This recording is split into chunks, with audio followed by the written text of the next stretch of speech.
Assalamu alaikum students. We are in second week, first lecture.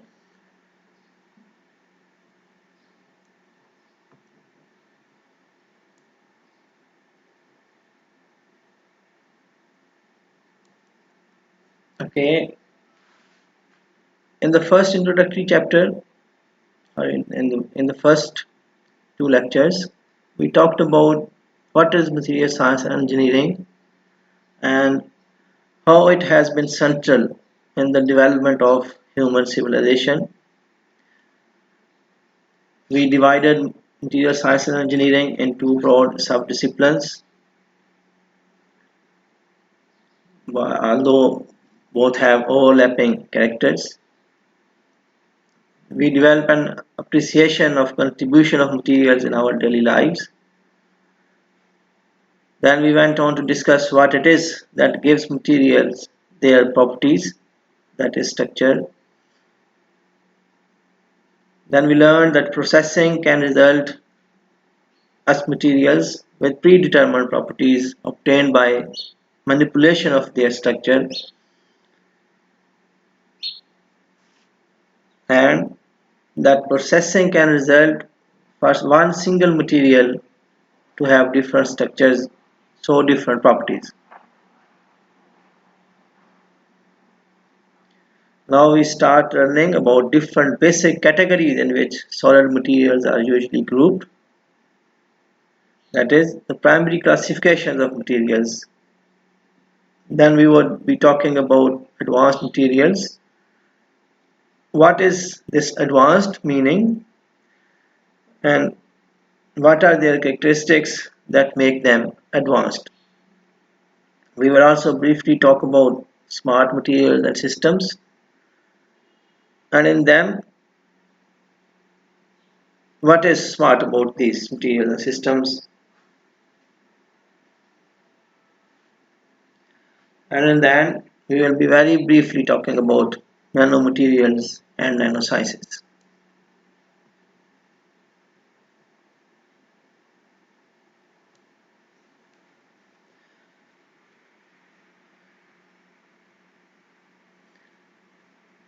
So solid materials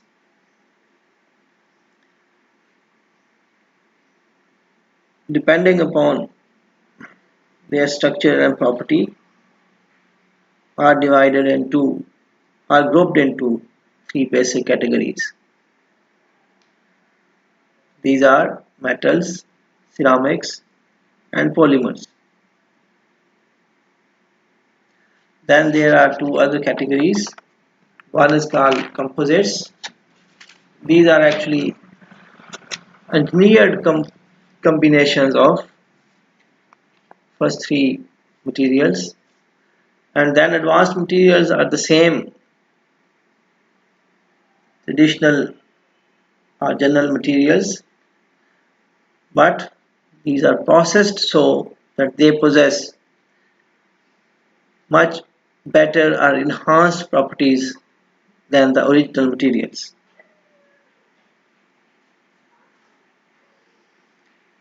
In composites, we intend to combine characteristics of individual materials to obtain a new material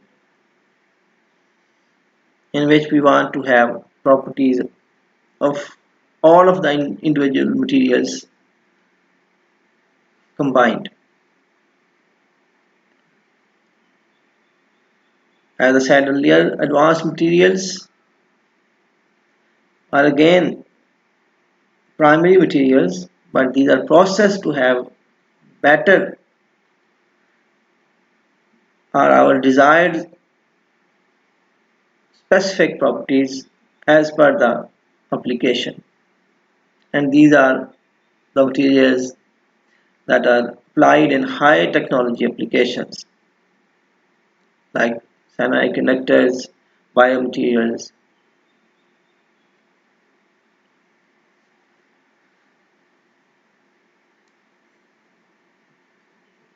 Okay, let us now talk briefly about each individual classification or material type.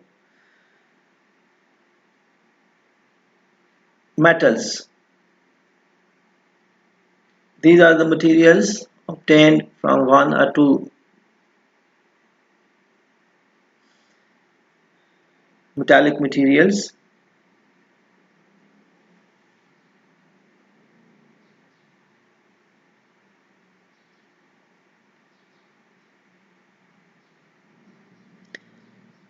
As we studied earlier, that material properties fall into six different classifications or categories. We must keep in mind that it is not the case that material of one classification will have strictly the same mechanical, electrical, or optical characteristics.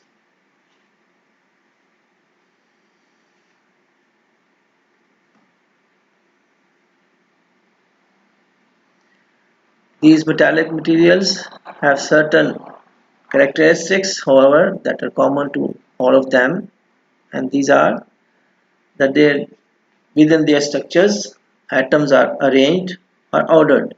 That means they have a pattern, and then this pattern of arrangement is repeated all over in the material.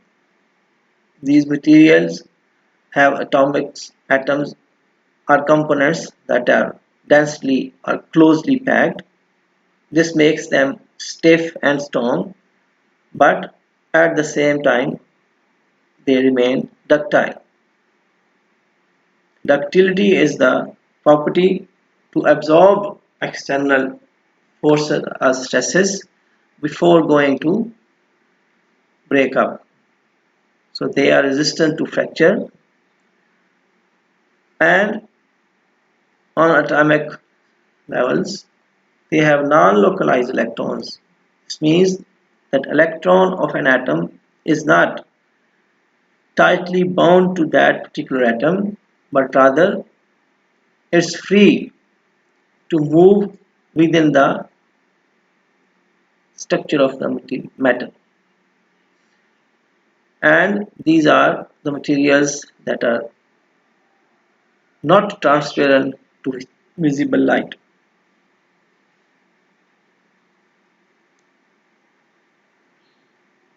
Moving on to the next category of materials, that is called ceramics.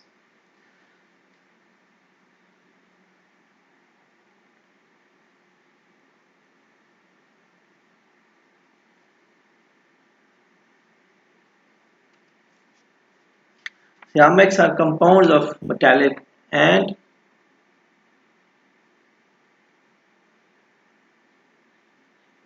non-metallic elements. Their basic characteristics are that they are very stiff and strong, but at the same time very hard. So it means they lack ductility. Their ductility is very low, so they have high brittleness. Means they keep on bearing the external loads, but when they break up instantaneously, you can say.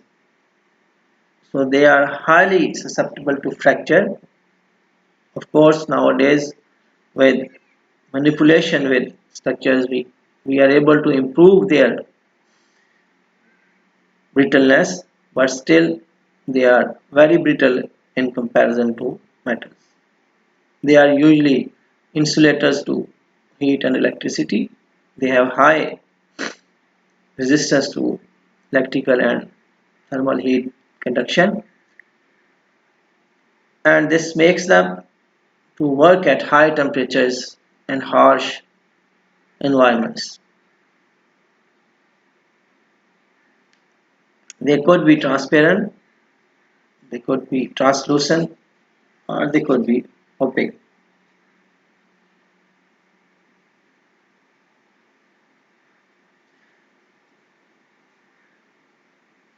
Why are they insulators? Heat and electricity? Because most of the time their electrons are localized. That means they are bound to their particular atoms. So that's why they are not available to conduct heat and electricity as they are available in metallic structures.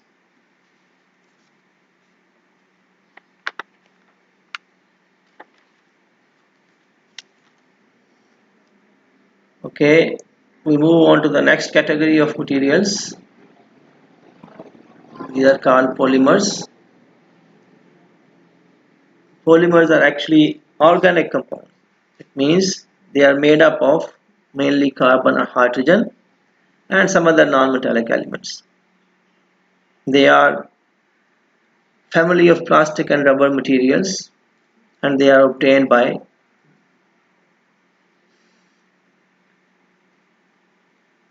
chemical combinations of carbon and hydrogen and other non-metallic elements.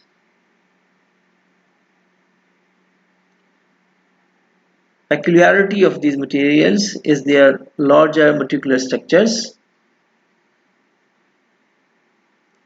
low densities, they are softer and ductile, like well-known polymers, nylon, rubber, polyethylene. But the most important characteristic of these materials is this, that they are pliable. You can mold them into different shapes and different structures.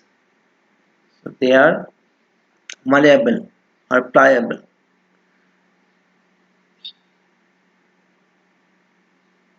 You can turn them into complex shapes. They are mostly inert and unreactive and have very low electrical conductivities.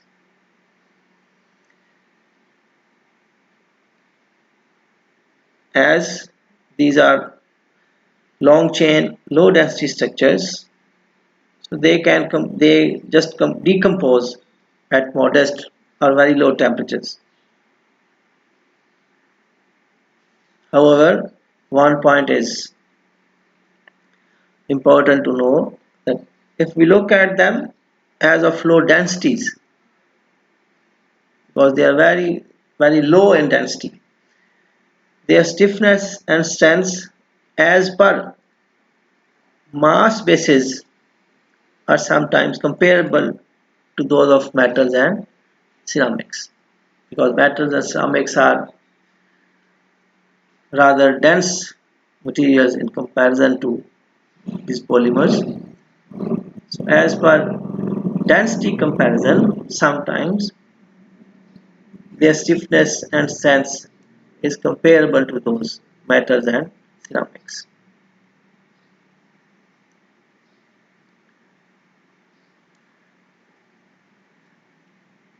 Moving on to the next category of materials that we say are composites.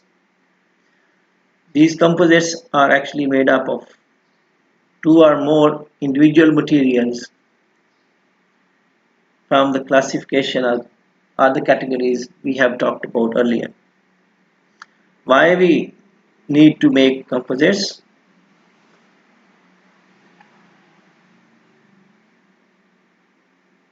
Because we need to combine individual properties of materials into a one single material.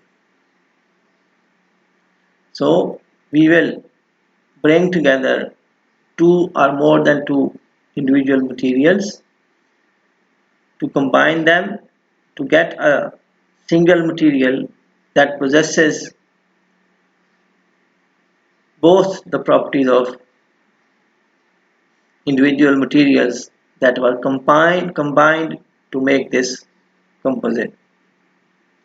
These composites could be natural, like wood and bone and cotton, and these composites, there is a variety of composites actually that is synthetic, that is man-made, just like plywood. It's multiple layers of this wood that are kept together to give us synthetic wood that is usually called plywood.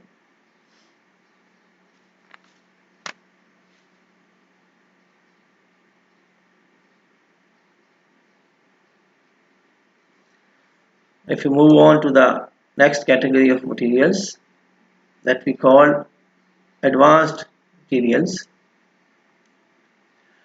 these are actually traditional materials, but they are processed so that they have much better properties than their original properties.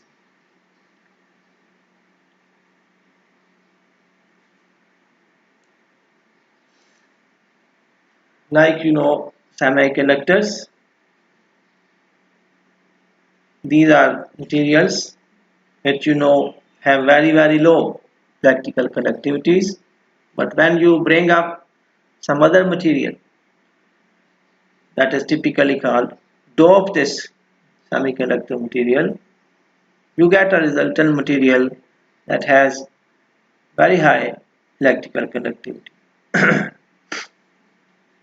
In the same way, we prepare biomaterials and smart and nanomaterials. Smart materials refer to the materials which have in them a predetermined set of responses to a particular external environment or action. Just like we have sensors, like to open a door, that you must have gone through in big malls. Nanomaterials are the typical materials which have been reduced to the size that falls in the range of nanometers. So at least one of their dimension falls in the range of 1 to 100 nanometers, then this material is called nanomaterial.